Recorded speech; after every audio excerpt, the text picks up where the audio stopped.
Naka-hospital gown at may hawak pang dextrose ang isang kalahok sa fun run sa Camarines Sur. Bakit kaya ganyan ang kanyang OOTD? Ating saksihan! Nasa running era na ba ang lahat?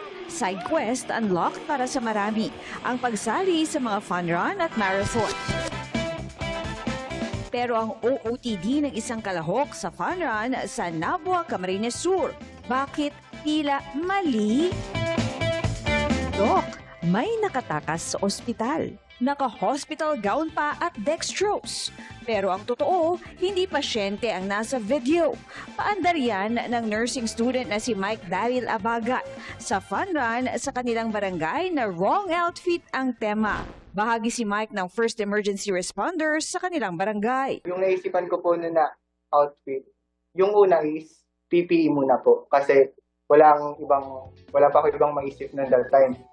And then, nung pumunta ako sa bahay ng pinsan ko, may nakita akong dextrose. So sabi ko, parang mas fun ka ito and mas enjoy. Student-athlete din si Mike, kaya hindi naman ganun kahirap para sa kanya ang tumakbo kahit hindi pang jogging ang kanyang suot. Nakakangalay nga lang daw dahil dapat nakataas ang dextrose. At hindi lang siya A for effort sa costume. Mabibigyan daw ng award sa katapusan ng buwan ang mga nagpamalas ng natatanging creativity.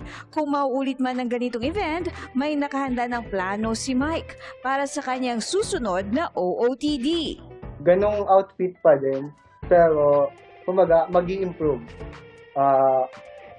Pwede natin maglagay ng neck brace. Ako si Katrina Son, ang inyong saksi.